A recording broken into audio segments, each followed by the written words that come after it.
ठीक है जी। अब हम देखेंगे आज के फॉर्म के इनपुट से डाटा कैसे कलेक्ट करते हैं, रेक्ट के अंदर कैसे इनपुट से डाटा लिया जाता है। तो इसके साथ ही हम ये भी देखते हैं कि स्निपेट्स कैसे यूज़ करते हैं। तो ये आपने ES7+ के नाम से एक्सटेंशन है ये आपने, और इसको ये देख लेना, ये DSZA ये जो है इसका डेवलपर है, इसकी बनी हुई हो, ठीक है, ये आपने इंस्टॉल कर लेनी है। ठीक हो गया, ये आपके पास इंस्टॉल हो गई।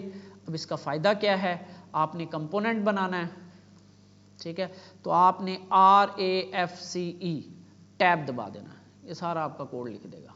ठीक है, अब इसने कैसे बनाया, इसने कॉन्स्ट वाला बनाया है। ठीक है, इसके 2-3 तरीके, RFCE लिखेंगे तो ये जो हम बनाते हैं वैसा बना रहा है, फंक्शन बनाएगा ओल्ड फंक्शन वाला, ऐप खुद ब खुद ये फाइल का नाम खुद ही उठा लेगा, ठीक है, और फंक्शन बनाएगा और उसके अंदर एक डिव भी बना देगा और उसके एक्सपोर्ट भी कर देगा।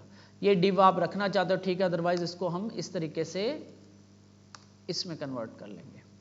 और ये इंपोर्ट जो है ना ये ऑप्शनल है, अब ये इंपोर्ट नहीं ज़रूरी होती, करना चाहो तो तब भी ठीक है, लेकिन इसको इंपोर्ट को भी हम ख़त्म कर देते हैं। ठीक है, ये आपको मैं इंट्रोड्यूस कर, RAFCE करेंगे तो ये इस तरह का बनाता है, कॉन्स्ट वाला, कॉन्स्ट से ऐप बना के एरो फंक्शन और नीचे ला के एक्सपोर्ट कर देता है।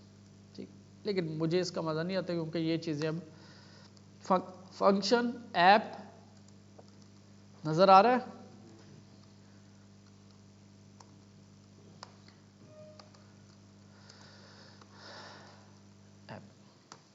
ठीक है, तो ये आपका इस तरीके से। अच्छा, मैं इसको कहता हूँ, ये मैं अब वो नहीं ओपन कर रहा आपके सामने, क्या कहते हैं, नोट्स वगैरह, तो हम इसको कहते हैं जी हाउ टू, ताकि आपको हेल्प लेने का भी पता चले कि how to get form data from React in React application. अच्छा, अब यहाँ पे ना हमारे पास ना रेक्ट के ना 2 वर्जन चल रहे हैं, एक 18 चल रहा है और एक 19 चल रहा है। ठीक है, 18 के अंदर अभी जो ऐप्स है ना, 19 लॉन्च हुआ था, कुछ मंथ हुए हैं, 2-4 आई थिंक मंथ हुए हैं। ठीक है, रेक्ट 19 ज़्यादा हो गए होंगे, rect 19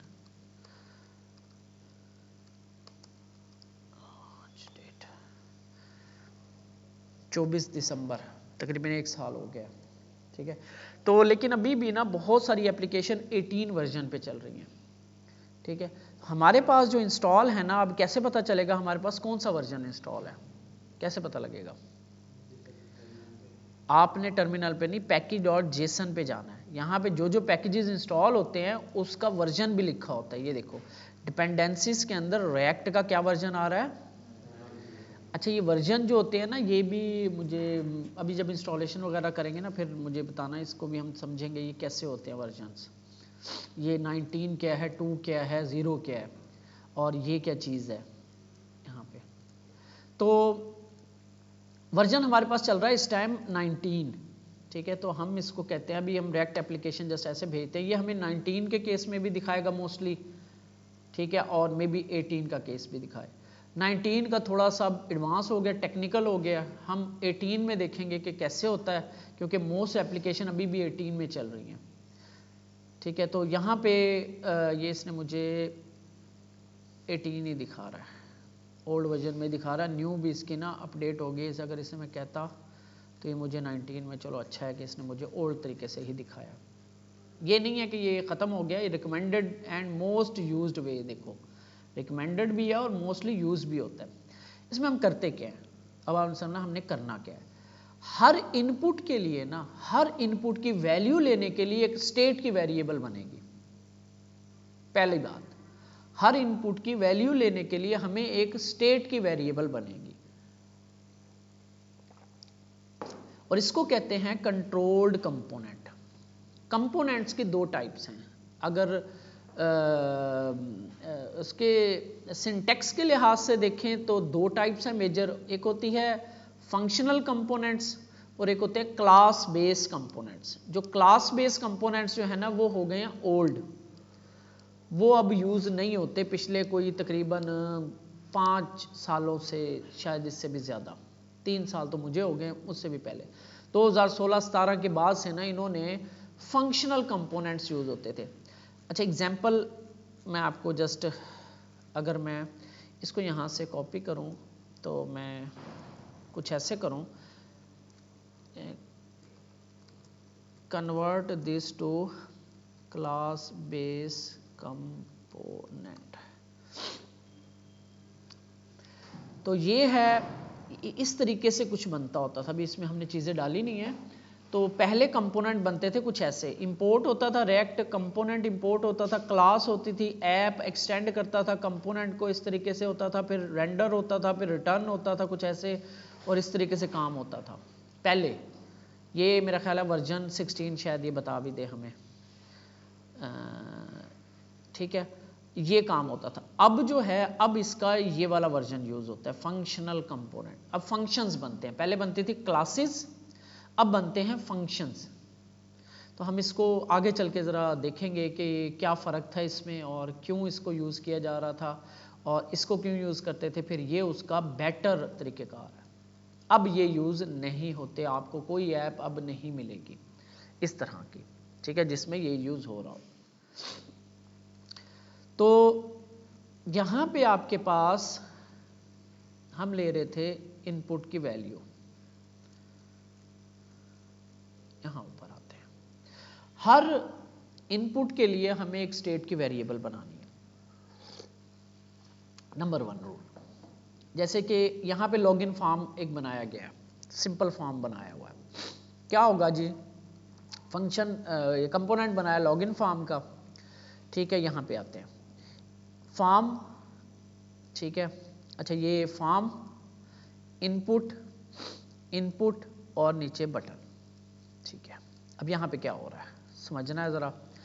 input type email, place holder email, value email, और ऑन चेंज का इवेंट हैंडल किया जा रहा है। ऑन चेंज क्या है कि जब जब उस इनपुट के अंदर कोई चेंज आएगा, स्पेस ऐड होगी, कोई एक करैक्टर लिखा जाएगा, ए लिखा गया इनपुट चेंज होगी, बी लिखा गया इनपुट चेंज होगी, सी लिखा गया इनपुट चेंज।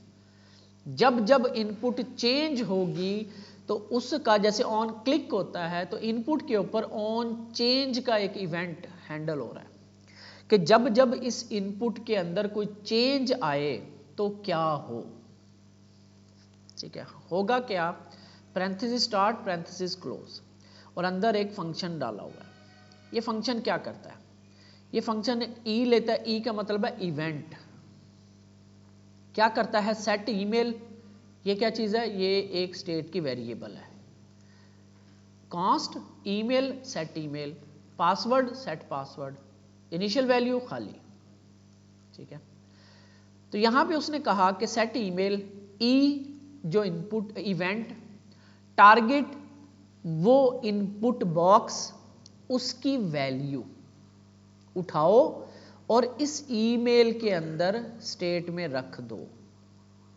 कब कब, जब जब इस इनपुट में कुछ लिखा जाए, जब जब इस इनपुट में कुछ लिखा जा रहा होगा तो E dot target dot value, ऐसे ही करेंगे हम।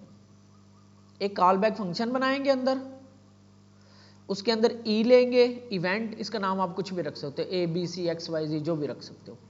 सेट ईमेल, वो जो ऊपर फंक्शन होता है स्टेट की वेरिएबल को देने के लिए, E dot target dot value, बस ये करेंगे। इसी तरह नीचे है E dot target dot value, कि इस इनपुट की वैल्यू को उठाओ और पासवर्ड वाली स्टेट के अंदर रखवा दो।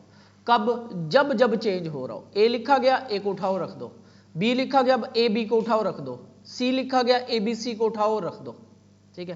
क्योंकि अभी हमने पढ़ा कि अरे को हम चेंज नहीं कर सकते, यहां पे ये चीज है। इसके बाद यहां फॉर्म पे ना, फॉर्म का भी एक सबमिट का एक वो होता है। क्यों, रिएक्ट के अंदर ना हम मोस्टली अब जो रिएक्ट की एप्लीकेशन करेंगे ना तो उसमें फॉर्म पेजेस रिफ्रेश नहीं होते। पहले तो हमारे पास फॉर्म भेजने के लिए हमने पेज को सेंड करना होता था किसी और पेज पे, यहाँ पे नहीं होगा। यहाँ पे हम जैसे ही फॉर्म का ये बटन क्लिक होगा लॉगिन वाला, तो फिर इस फॉर्म की फंक्शनैलिटी चलेगी। यानी जैसे ही ये सबमिट हो रहा होगा फॉर्म, ऑन सबमिट एक इवेंट है फॉर्म का, कि जब फॉर्म सबमिट हो रहा होता है, इस सबमिट वाले फॉर्म को हमने हैंडल करवा लेना, इसके ऊपर एक फंक्शन चला देना ऑन हैंडल सबमिट, ये ऊपर बना हुआ एक फंक्शन है हैंडल सबमिट।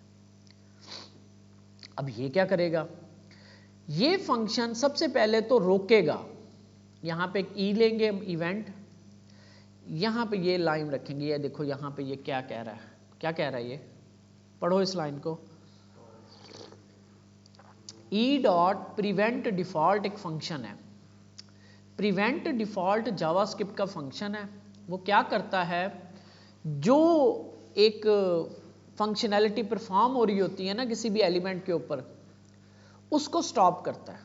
यानी ये फॉर्म के ऊपर चल रहा है ये फंक्शन, तो ये फॉर्म का जो सबमिट वाला काम होता है ना, पेज को रीलोड करके आगे सबमिट करवाना, उसको रोक देगा ये, क्योंकि हमने सबमिट नहीं करना। और यहां पे फिर वो इन ईमेल की वैल्यूज को यहां पे प्रिंट करवा रहा है कुछ। अब इसको जरा प्रैक्टिकली हम करते हैं, फिर हम देखते हैं कि इसमें क्या होता है, क्या हो रहा है।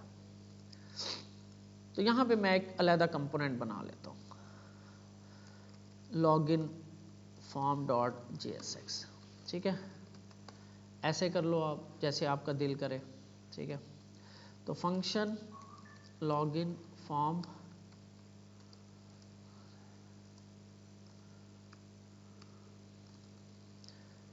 रिटर्न एक्सपोर्ट डिफॉल्ट, ओहो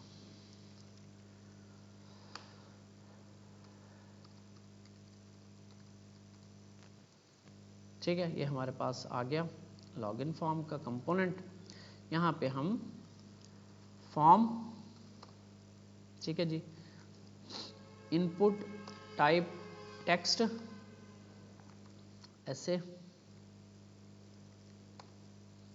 और क्या था प्लेस होल्डर ईमेल एड्रेस, ठीक है, और हम लेते हैं वैल्यू, ये भी एट्रीब्यूट इसमें लाजमी होती है। अभी हम इसको लिखते हैं। अच्छा पहले हम दो स्टेट के ना वेरिएबल बना लें, const email set email is equal to use state, ये स्ट्रिंग होंगी तो मैं इसलिए खाली स्ट्रिंग रख रहा हूं इसके अंदर, कॉन्स्ट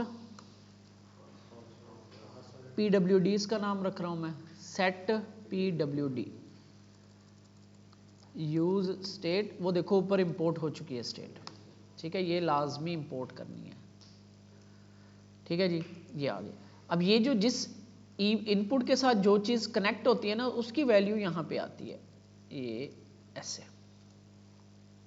और यहां पे हमने लिखना है इनपुट टाइप हो गई, और ऑन चेंज, ऑन चेंज के ऊपर यहां पे हमने एक कॉल बैक फंक्शन डालना, हर जगह ऐसा ही यूज होगा, इसलिए इसमें कोई इशू नहीं होगा। यहां पे हम लेंगे ई मीन इवेंट, और यहां पे हम कहेंगे कि सेट ईमेल, और इसमें वैल्यू क्या डालनी है, E dot target dot value, कि इस इनपुट की जो वैल्यू है हर दफा चेंज होने पे वो आपने उठानी है और इस स्टेट की वेरिएबल में रखवा देनी है। सेम इसी तरह इनपुट टाइप पासवर्ड, तो यहाँ पे हम कहते हैं प्लेस होल्डर योर पासवर्ड, और यहाँ पे हम कहते हैं वैल्यू PWD, और यहाँ पे हम ऑन चेंज के जब जब चेंज हो तो लिखवाओ ज़रा, ई आगे set password PWD E dot target dot value, ठीक है जी, और यहाँ पे ये इनपुट क्लोज, और यहाँ पे एक बटन, और यहाँ पे हम कहते हैं लॉगिन, ठीक है। इसको हम रेंडर करवाते हैं यहाँ पे, तो यहाँ पे हम H2 लगा देते हैं कि लॉगिन फॉर्म। अभी CSS वगैरह को अभी हम देखेंगे, तो यहाँ पे हमने क्या नाम रखा है जी, लॉगिन फॉर्म, इस तरीके से आ जाए एड्रेस वगैरह प्रॉपर आ जाए, सेंटर कर दोगे तो खुद ही इंपोर्ट कर देगा ऊपर से ऐसे। और npm run def,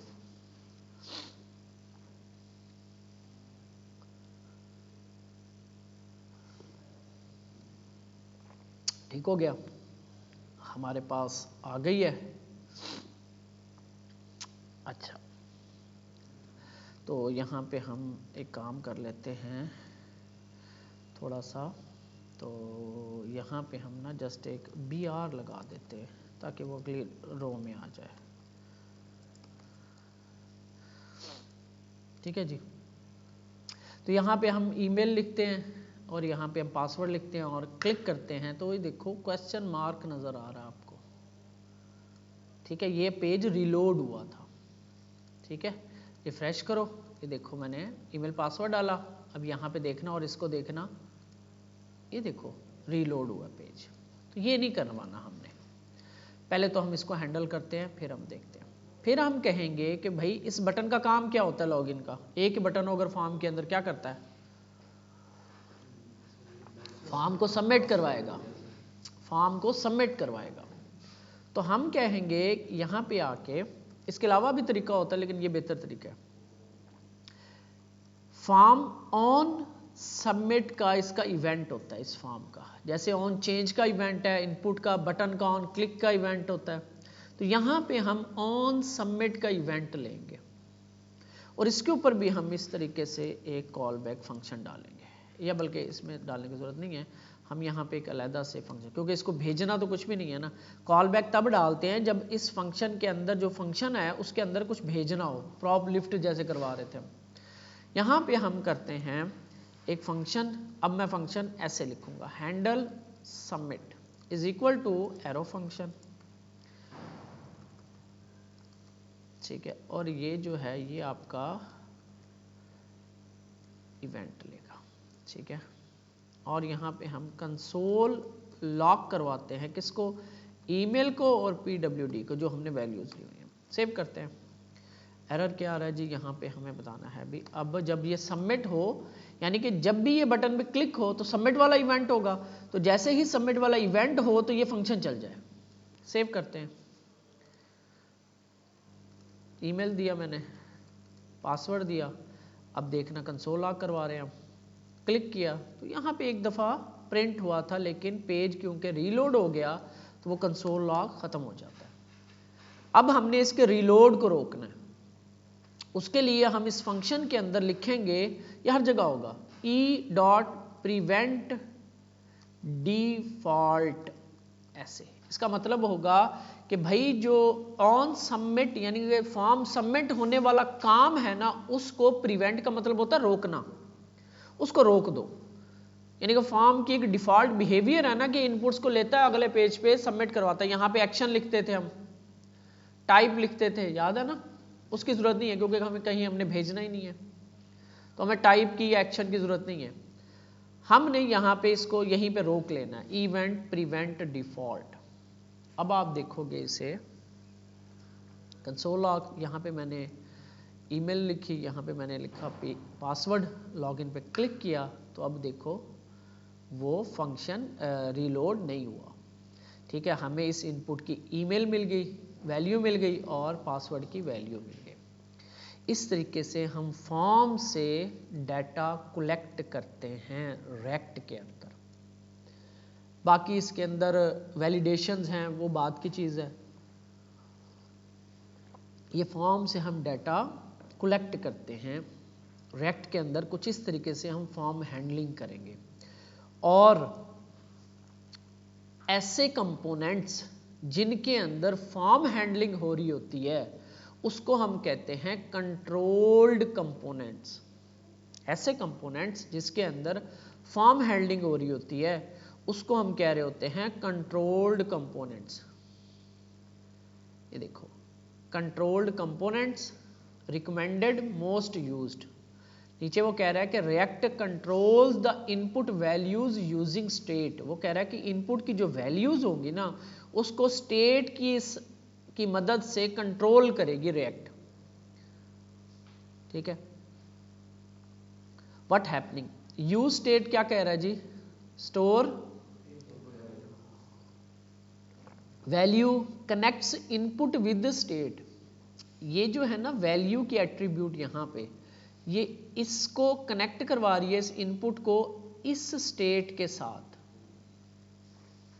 ये वैल्यू की एट्रीब्यूट, ठीक है, ये वैल्यू की एट्रीब्यूट इस स्टेट के साथ इस इनपुट को कनेक्ट करवा रही है।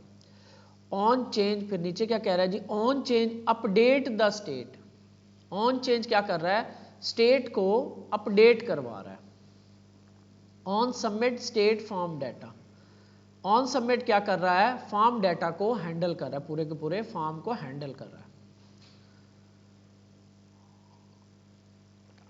अच्छा, फिर उसने कहा कि अब यहां पे हमें क्या करना पड़ेगा, अगर हमें एक और लेनी है इनपुट, उसकी भी बनानी पड़ेगी, तीसरी लेनी है उसकी भी, चौथी, पांचवी, 10वीं, 10 अगर इनपुट है तो 10 स्टेट बनानी पड़ेगी, तो ये लंबा काम हो जाता है। फिर नीचे उसने एक सोल्यूशन भी दिया इसका, single state object clean and scalable. उसने कहा कि आप एक फॉर्म डाटा के नाम से ना एक ही बना लो, अब उसके अंदर आप ऑब्जेक्ट स्टोर करवाओ। अब स्टेट के अंदर ऑब्जेक्ट स्टोर हो रहा है, ये वो रेस्ट स्प्रेड ऑपरेटर की एग्जांपल आ रही है। इसमें फिर क्या किया, नीचे फॉर्म को देखो, इनपुट्स बनाई, handle change, handle change, handle change, एक ही फंक्शन बनाया। उसमें हम क्या कर रहे थे, अलग-अलग फंक्शन बना रहे थे, यहां पे एक ही फंक्शन बनाया उसने। जैसे जैसे इनपुट चेंज हो तो हैंडल चेंज का फंक्शन चलता है। ये थोड़ा सा टेक्निकल है, इससे जरा ना टेक्निकली, अभी हम इसको छोड़ते हैं, अभी हम इसी को देखते हैं, फिर ये आगे मैं बाद में करवाऊंगा। अब इसका यूज करके हम कर क्या सकते हैं, असल काम अब हमारा है, अभी इसमें नहीं जाते हम, अभी जितना हमने इनपुट से वैल्यू लेने वाला काम सीखा है इसके कुछ इंप्लीमेंटेशन करते हैं। लॉगिन फॉर्म को मैं ख़त्म कर रहा हूँ, यहाँ पे मैं एक और कंपोनेंट बना रहा हूँ, हम कहते हैं list dot JSX function. List जो हमने पढ़ा है ना उसको इंप्लीमेंट करते हैं। एक्सपोर्ट डिफॉल्ट लिस्ट, ये हमने याद है टू डू लिस्ट बनाई थी जावास्क्रिप्ट के अंदर, वही चीज बना रहा हूं मैं। इसके अंदर ये लॉगिन फॉर्म का मैं कंपोनेंट कमेंट कर रहा हूं, और मैं ये लिस्ट वाला कंपोनेंट है ना इसको मैं रेंडर करवा रहा हूं। ठीक है, तो इसको भी हम कह देते हैं लिस्ट कंपोनेंट, या हम कह देते हैं किसी भी चीज़ की लिस्ट, फ्रूट्स लिस्ट, कोई भी हो सकती है। जस्ट हमने ये पढ़ना है फॉर्म से डाटा लेकर स्टेट के अंदर किस तरीके से काम होता है। ठीक है, अच्छा इसको मैं ना यहीं पे करता हूँ ताकि ना ये कंफ्यूज हो जाओगे आप दो कंपोनेंट से, क्योंकि इसमें मैंने ना एक और चीज़ देखनी है। इसको मैं ना यहीं पे कर रहा हूँ, यहीं पे मैं दो इनपुट्स बना रहा हूँ। इनपुट, एक इनपुट बनानी, इनपुट टाइप टेक्स्ट। अब इसमें फॉर्म नहीं लेना मैंने, फॉर्म की ज़रूरत नहीं है इसमें, क्योंकि फॉर्म तो जब लॉग इन फॉर्म इस तरह का, जस्ट मैंने एक इनपुट लेनी, एक बटन लेना बस, इसलिए मैं इधर टेक्स्ट और इसकी जो एक स्टेट की वेरिएबल बना रहा हूँ। अब देखते रहना मैं क्या कर रहा हूँ। अब लॉगिन फॉर्म से मैं अलग काम कर रहा हूँ। ठीक है, ये लिस्ट वाला कंपोनेंट हमें नहीं चाहिए, मैं एक ही में कर रहा हूँ ताकि हमें इशू ना आए उसमें, क्योंकि प्रॉप लिफ्ट करवानी पड़ेगी, ड्रिल करवानी पड़ेगी, अभी हम उसमें नहीं जाते। इधर ही मैं एक बना देता हूँ बटन ऐड आइटम के नाम से। ठीक है, ये हमारे पास आ गया, ये ठीक हो गया। रिफ्रेश करके देखते रहा करो, यहाँ पे कोई एरर ना आ रहा हो। तो लिस्ट कंपोनेंट, और यहाँ पे हमारे पास इनपुट है, ऐड आइटम करेंगे और यहाँ पे लिस्ट बनेगी। ठीक है जी, सबसे पहले तो हमें एक स्टेट बनानी है, तो मैं इसका नाम रख रहा हूँ कॉस्ट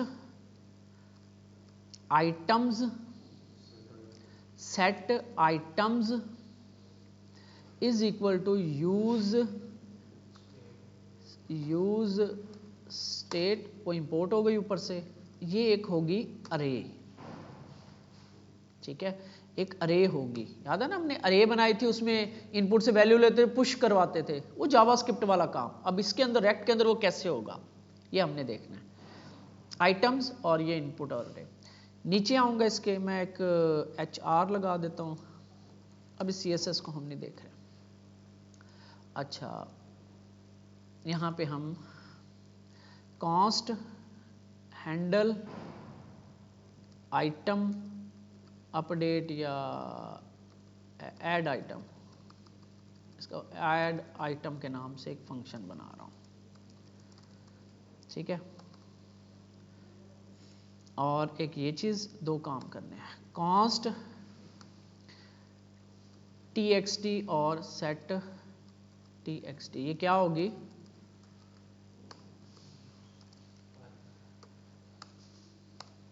ये वो इनपुट की वैल्यू होगी जो पहले इसमें स्टोर होगी। हम डायरेक्ट इस इनपुट से नहीं कुछ लेंगे, इसकी वैल्यू को हम स्टोर करवाएंगे स्टेट के अंदर, फिर हम जब हैंडल अपडेट का जो बटन होगा, फंक्शन होगा, वो इसकी वैल्यू को उठाएगा और इस आइटम्स वाली अरे के अंदर पुश करवाएगा, ठीक है।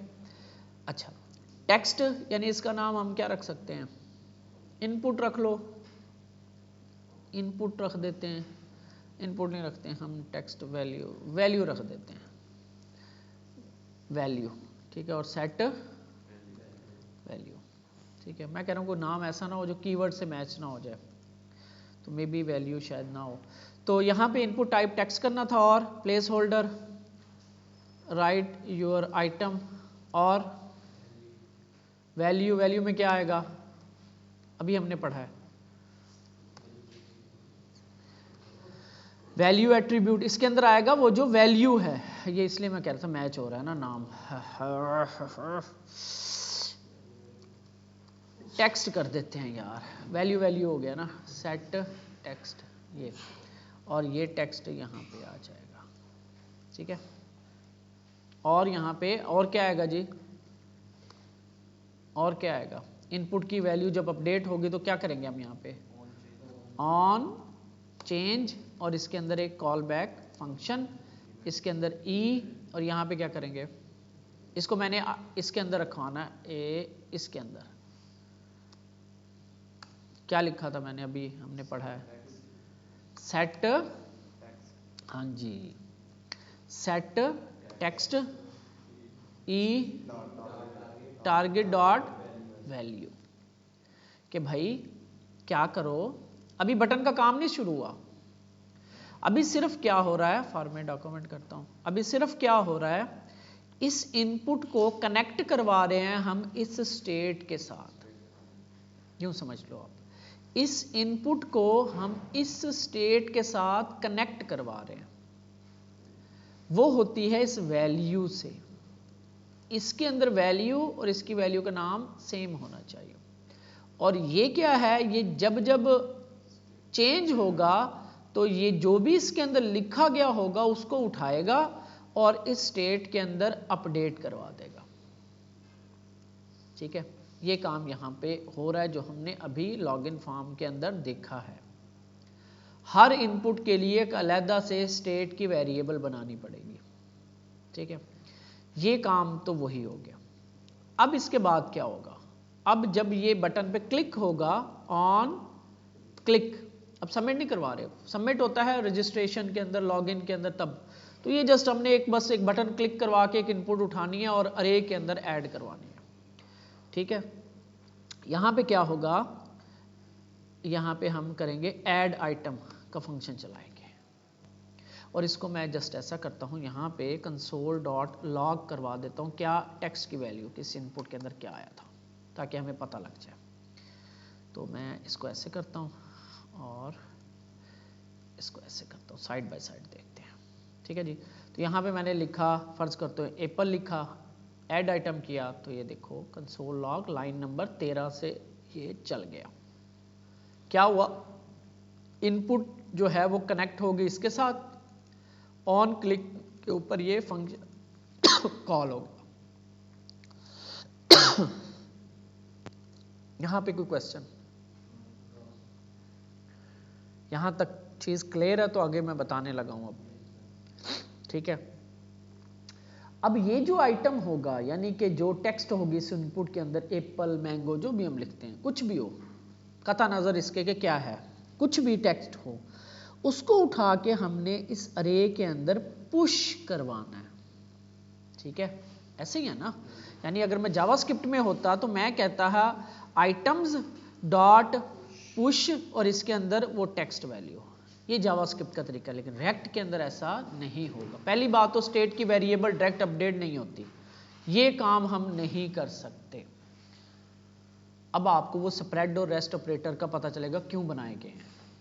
ये काम हम नहीं कर सकते। हम पुश करने का मतलब है इसको अपडेट कर रहे हैं, लेकिन रिएक्ट कहता है कि अगर इसको अपडेट करना है तो क्या करना पड़ेगा। नहीं, आइटम्स की या इस स्टेट की वेरिएबल को अपडेट करने के लिए क्या करना पड़ता है। क्या करूंगा अगर मुझे इसको अपडेट करना है तो क्या करूंगा, कौन सा फंक्शन। अगर इसको अगर मुझे अपडेट करना है, स्टेट की वेरिएबल को अपडेट करना है, जो हमने ट्रू फॉल्स बनाया था, बटन पे क्लिक करते ट्रू हो जाता था, फॉल्स हो जाता था, तो उसके लिए हम क्या करते थे हैं, वो तो चेक करने के लिए था वैल्यू क्या है उसकी बेस के ऊपर। ये वाला फंक्शन यूज कर रहे हैं यार, क्या कर रहे हो। इस वेरिएबल को अपडेट करने के लिए हमें ये सेट टाइम्स वाला, सेट आइटम्स वाला फंक्शन यूज करना पड़ेगा। इसके आई कैपिटल कर देते हैं, ये वाला। क्या हो गया, नहीं कर रहे ना, प्रैक्टिस नहीं कर रहे। कंफ्यूज होने वाली बात नहीं है। अभी तक हमने वो स्प्रेड रेस्ट को साइड पे रखो, तो जस्ट हमने ये पढ़ा है इनपुट बनाते हैं, उसके अंदर एक वैल्यू को इस स्टेट के साथ कनेक्ट कर देते हैं ऑन चेंज के अंदर। ये सिर्फ एक ये हमने एक्स्ट्रा पढ़ा है, बाकी ये भी कोई बड़ी चीज नहीं है। स्टेट की वेरिएबल इसको अगर मुझे अपडेट करवाना है तो मुझे ये वाला फंक्शन यूज करना पड़ेगा। मैं डायरेक्ट इस वेरिएबल को अपडेट नहीं कर सकता, और पुश वाला काम ये होता है इस डायरेक्ट इस वेरिएबल को अपडेट करवाता है। इस वजह से यहां पे पुश वाला काम नहीं चल सकता, क्योंकि इसको अपडेट करवाने के लिए मुझे सेट आइटम्स वाला फंक्शन चलाना पड़ेगा।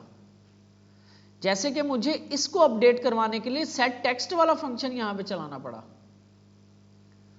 तो इस अरे के अंदर अगर मुझे कुछ डालना है तो मुझे सेट आइटम्स वाला फंक्शन चलाना पड़ेगा।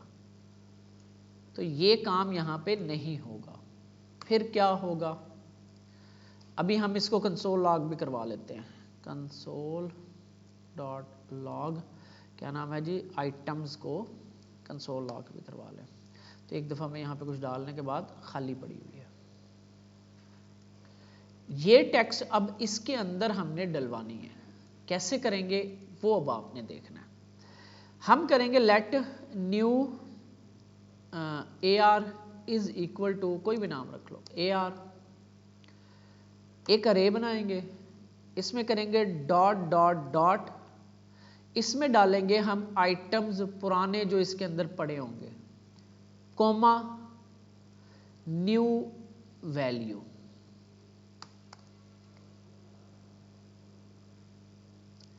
पहले यहां तक इसको अच्छी तरह समझ लो। यहां पे मैं आपको इसको अच्छी तरह समझा दूं, क्योंकि इसको समझे बगैर आपको समझ नहीं आएगी। इसको मैं यहां पे एक न्यू बना लेता हूं। इसको मैं आपको ग्रुप में सेंड करूंगा तो मुझे याद करवा देना, ये पड़ा हुआ इधर कोड, ये वाला। क्या होगा, items let items is equal to खाली अरे। हमारे पास इनपुट से वैल्यू आ गई, हमारे पास इनपुट से वैल्यू आ गई। कहां पे आई है, इस वेरिएबल में। फर्ज करो एप्पल आया, तो मैंने कहा let text is equal to apple. अब इसको मुझे इसमें डालना है, इसके अंदर डालना है, ठीक है। तो मैं क्या करूंगा, आइटम्स डॉट पुश, क्या डॉट पुश, क्या टेक्स्ट, ये वेरिएबल ये डाल दी मैंने। कंसोल लॉग करवाते हैं, किसको, आइटम्स को। तो आपके पास एप्पल आ गया। अब मेरे पास एक और वैल्यू आ गई, items sorry text let text two is equal to banana. क्या करूंगा मैं इसको डालने के लिए, दोबारा आइटम्स डॉट पुश करूंगा। आइटम्स डॉट पुश, क्या जी, टेक्स्ट टू एप्पल और बनाना। इस तरह पुश करता जाऊंगा मैं और इसमें डालता रहूंगा। लेकिन रेक्ट के अंदर हम ये नहीं कर सकते। रेक्ट में क्या करेंगे, अब देखना, पुश वाला काम हम नहीं कर सकते। ठीक है, मैं इसको यहाँ पे ख़त्म करता हूँ। रेक्ट के अंदर क्या करना है, हमने late AR2 is equal to एक नई अरे बनानी है, डॉट डॉट डॉट आइटम्स जितने भी होंगे पहले इसमें रख देने हैं, कोमा न्यू टेक्स्ट, ऐसे करेंगे। ठीक है, इसको कंसोल लॉग करवाएं।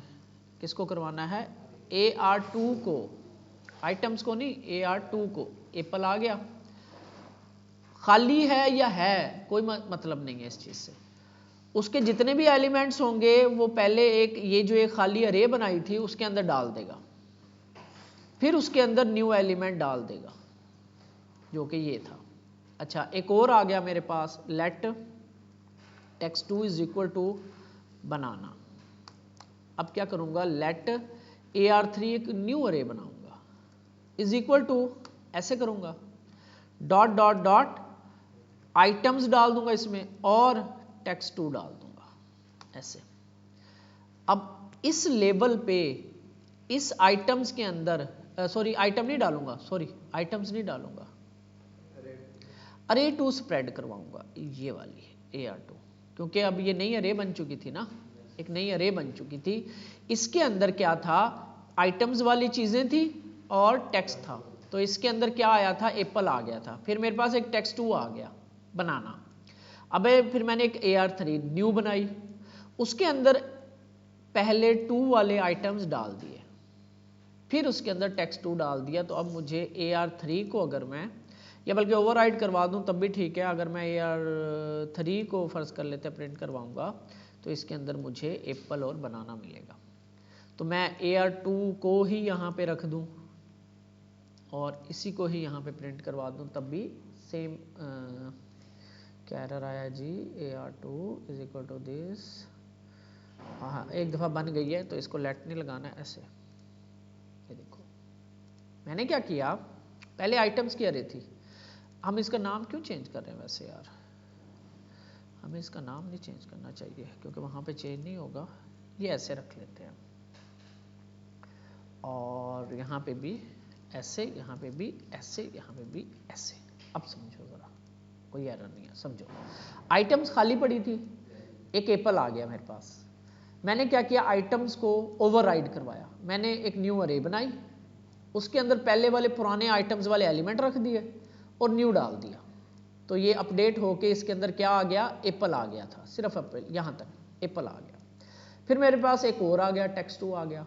फिर मैंने आइटम्स को कहा कि एक न्यू अरे के बराबर हो जाए, उसके अंदर पुराने आइटम्स डाल दिए, एप्पल सिर्फ, और न्यू बनाना डाल दिया।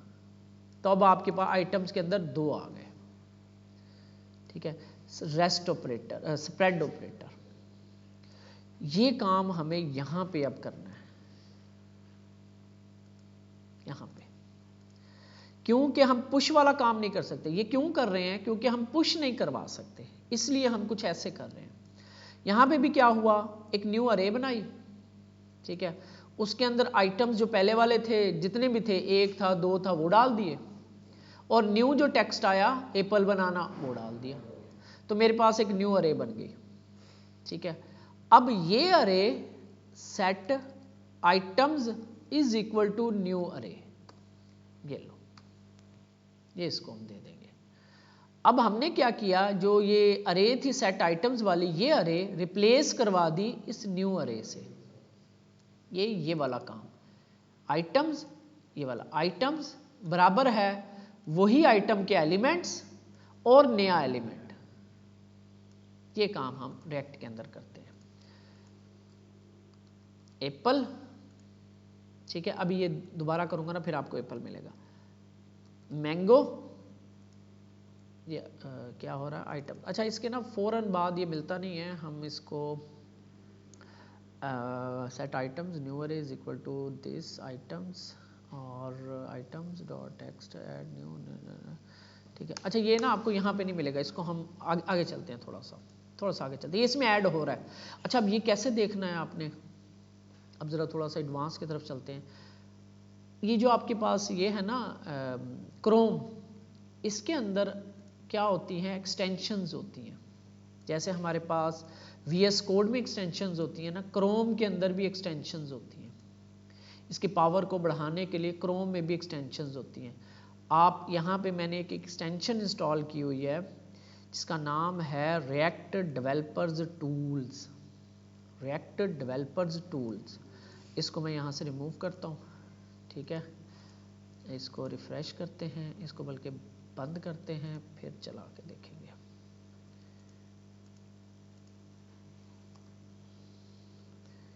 इंस्पेक्ट एलिमेंट करो तो यहाँ पे ना, यहाँ पे पहले दो चीज़ें आ रही थी, वो अब नहीं आ रही, ठीक है। अब रिएक्ट की एक्सटेंशन हम इंस्टॉल करते हैं, तो आपने जाना है एक्सटेंशंस, गूगल सर्च कर लो,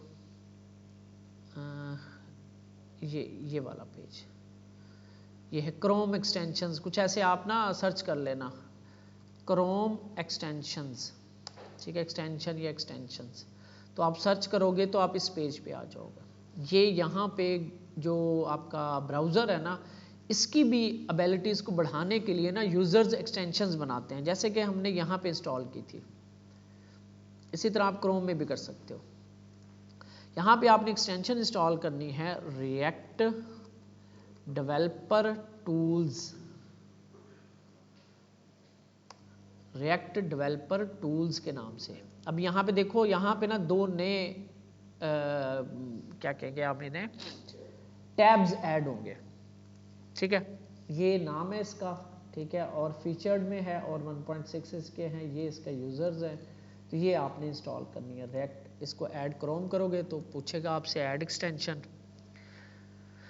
तो आप इसको इंस्टॉल कर लोगे, ठीक है, तो ये आपकी इंस्टॉल हो जाएगी। यहाँ से आपको ये नज़र भी आ रही होगी कहीं ना कहीं, तो ये कहीं पे होगी, मैनेज में जाओगे तो यहाँ पे ये सारी एक्सटेंशंस हैं, तो ये आ गई है। यहाँ से आप इनेबल डिसेबल भी कर सकते हो इसको, तो मैंने इसको इनेबल कर दिया, इसको बंद किया, इसको भी बंद किया, तो इसको रिफ़्रेश करते हैं, नहीं आएगा। एक दफ़ा ये ब्राउज़र बंद करके हमें दोबारा चलाना, ब्राउज़र नहीं है टैब, ये टैब बंद कर दो, नए टैब के अंदर एप्लीकेशन को ओपन करो, इंस्पेक्ट एलिमेंट करो, तो ये देखो यहाँ पे दो कंपोनेंट्स और प्रोफाइलर आ गया।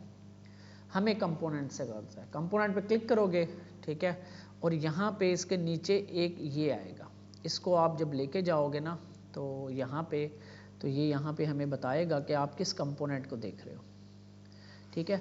और इस कंपोनेंट के अंदर ऐप वाला हमारा मेन कंपोनेंट है, इसके अंदर जो जो स्टेट्स है ना वो भी बताएगा हमें। यहाँ पे आपको ये स्टेट 1 स्टेट 2 नज़र आ रहा है, दो स्टेट्स हैं ना हमारे पास, दो स्टेट्स हैं, तो यहाँ पे अब हमें नहीं पता चल रहा पहली कौन सी है दूसरी कौन सी है। आप यहाँ पे ये मैजिक का बटन होता है, इस पर क्लिक करोगे तो यहाँ पे अब बताएगा कि ये टेक्स्ट के नाम से स्टेट है और ये आइटम्स की स्टेट है, एम्प्टी पड़ी हुई है। अब हम यहाँ पे ऐड करते हैं एप्पल, और नहीं हो रही, ये आ गया एप्पल। इसके बाद हम ऐड करते हैं बनाना, थोड़ी देर बाद ये अपडेट होती है, देखो स्टेट अपडेट हो रही है, वहाँ पे हमें नहीं नज़र आ रही थी कंसोल लॉग में सही तरह से, ठीक है। यहाँ पे हम जब अब रिएक्ट की, ये समझ लो हम रिएक्ट की एप्लीकेशन का इंस्पेक्ट एलिमेंट कर रहे हैं। ये इंस्पेक्ट एलिमेंट है ना, ये HTML जावास्क्रिप्ट की एप्लीकेशन का है, ये रिएक्ट की एप्लीकेशन का इंस्पेक्ट एलिमेंट है। ये देखो आपके पास ये स्टेट बनती आ रही है, यानी हमारा काम, ये वाला काम बिल्कुल सही चल रहा है, यहाँ तक हमारा काम बिल्कुल सही चल रहा है। अब इसकी रिकॉर्डिंग है तो आप देख लेना अच्छी तरह इसको, मज़ीद हम इसी पे काम करेंगे 1-2 दिन। तो नेक्स्ट हमने ये इसको डाल लिया, जस्ट एक छोटा सा काम करते हैं और फिर इसे ऐड करते हैं। अब ये इसके अंदर आ तो रही है, इसके अंदर डल तो रही है, लेकिन हमें कोई आउटपुट नज़र नहीं आ रहा। इंस्पेक्ट करके तो नहीं हम देखेंगे, हम तो यूज़र को आउटपुट दिखाएंगे, वो लिस्ट के ऊपर जो हम लूप लगा रहे थे, अब हम यहाँ पे लूप लगाएंगे। सिंपल सा मैं कर देता हूँ, ठीक है, फिर आप इसको डिटेल में हम कल देखेंगे। जस्ट हमने UL करना है, ठीक है, और यहाँ पे करना है इस तरीके से ओपन करवाना है, क्योंकि अब लूप लगाना है हमने, तो हमने आइटम्स डॉट मैप, हमेशा रिएक्ट के अंदर ऐसे लूप लगेगा जब हम इसके अंदर होंगे JSX के अंदर, इसके अंदर हम कॉल बैक फंक्शन भेजेंगे ऐसे, ठीक है, किधर गया, ऐसे, और इसके अंदर हमें मिलेगा आइटम, एक एक करके आइटम मिलेगा, ठीक है, इसको हमने रिटर्न करवाना है। क्या रिटर्न करवाना है? li, और इस li के अंदर हमने रख देना आइटम को। ठीक है, सेव करते हैं। तो हम यहाँ पे एप्पल आ गया, बनाना आ गया, चेरी, ये इस तरीके से आपकी नीचे एक एरर भी आ रहा है, कल हम देखेंगे इस एरर को। तो इस तरीके से आपकी रेंडरिंग होगी। अब क्या हो रहा है एक दफ़ा फिर देख लो। ये देखो यहाँ पे मैं ना यहाँ पे एक दफ़ा कंसोल लॉग लगाता हूँ। अभी क्या चल रहा है इसके पीछे? ऐप री रन। ठीक है, सेव करते हैं, सोल्व करवाते हैं। तो यहाँ पे ये टेक्स्ट को इसको ख़त्म कर रहा हूँ। ऐप रीरन, एक दफ़ा रिफ्रेश किया तो ऐप दोबारा चले। ठीक है, जैसे ही मैं इसमें डालता हूँ, ये देखो ऐप रीरन रीरन रीरन हो रहा है। क्यों हो रहा है? क्यों हो रहा है? ये क्वेश्चन अगर आप बता दो तो आपको स्टेट की समझ आ गई है। सोचो, स्टेट जब अपडेट होती है तो क्या होता है? कंपोनेंट री रेंडर होता है भाई। स्टेट कौन सी अपडेट हो रही है जब मैं लिख रहा हूं? सेट आइटम वाली, टेक्स्ट वाली स्टेट अपडेट हो रही है ना। हमने क्या कहा हुआ है? हमने कहा है कि जब जब ऑन चेंज हो, चेंज का मतलब है मैंने ए लिखा एक चेंज आया, बी लिखा चेंज आया, सी लिखा चेंज आया। जब जब ये इनपुट चेंज हो, आपने इसकी वैल्यू को उठाना है और स्टेट की वैल्यू को, इस वेरिएबल को अपडेट कर देना है। तो जब भी स्टेट की वेरिएबल अपडेट होगी तो सारा का सारा कंपोनेंट री रेंडर होगा। इसलिए आपको ये बार बार चलता हुआ नजर आ रहा है। ठीक है, एक चीज मैंने लिखा, ये देखो एप्पल। ठीक है, मैं इसका रिमूव करता हूं। अब नेक्स्ट कौन सी, जब मैं बटन पे क्लिक करूंगा कौन सी स्टेट अपडेट होगी? आइटम्स वाली। क्योंकि जब इस बटन पे क्लिक करेंगे तो ऐड आइटम वाला फंक्शन चलेगा। ये फंक्शन क्या करेगा? पहले एक नई अरे बनाएगा, इस अरे के अंदर जो पहले से आइटम्स पड़े होंगे वो रखेगा और नया जो आइटम होगा वो रखेगा और इस अरे को रिप्लेस करवा देगा इस पुरानी अरे से, ओवरराइड करवा देगा। ठीक है, तो क्या होगा? सेट आइटम्स वाली स्टेट अपडेट होगी और जब स्टेट अपडेट होगी तो कंपोनेंट री रेंडर होता है और जब वो री रेंडर होता है तो ये लूप चलता है। जब ये लूप चलता है, जब पहली दफा चला था तो आइटम्स के अंदर कुछ भी नहीं था, आपको कुछ भी नजर नहीं आया, लेकिन जब दोबारा री रेंडर हुआ तो उसके अंदर एक आइटम आ गया। तो लूप चला, उसके पास पहले आइटम के अंदर एक एक आइटम मिला, तो पहले उसके पास एप्पल था। अब दोबारा देखना, बनाना, फिर लूप चला, कंपोनेंट री रेंडर हुआ। जब री रेंडर हुआ तो स्टेट जो होती है ना, ये जीरो नहीं होती, यही इसकी पावर है। कंपोनेंट दोबारा चला, रिफ्रेश हुआ, लेकिन स्टेट रिफ्रेश नहीं हुई। स्टेट आपकी वो मेंटेन रही, वो 2 आइटम हो गए, 3 हो गए, 4 हो गए, वो रही। तो जब कंपोनेंट री रेंडर हुआ, ये वाला एरिया जब री रेंडर हुआ तो यहां पे इसका दोबारा लूप चला। अब लूप के अंदर 2 आइटम हो गए। तो एक दफा में उसने li बना के एप्पल की रिटर्न कर दी, दूसरी दफा जब चला तो चेरी बनाना की बना के उसने रिटर्न कर दी। बाहर हमारे पास ul लगा हुआ है। ठीक है, इस तरीके से हम रिएक्ट के अंदर इनपुट की वैल्यू लेंगे, इसको कनेक्ट करवाएंगे स्टेट के साथ और यहां से फिर जब इसके अपडेट हो रही होगी तो हम इस तरीके से लूप थ्रू इस तरह करते हैं। और यहां पे आपको एक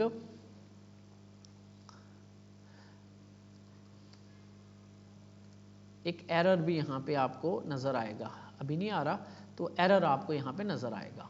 वो एरर को हम कल सॉल्व करेंगे। अब आपने क्या करना है? एक तो आपने ये काम करना है। ठीक है, आज का आपका काम है, आधा घंटा पड़ा हुआ है।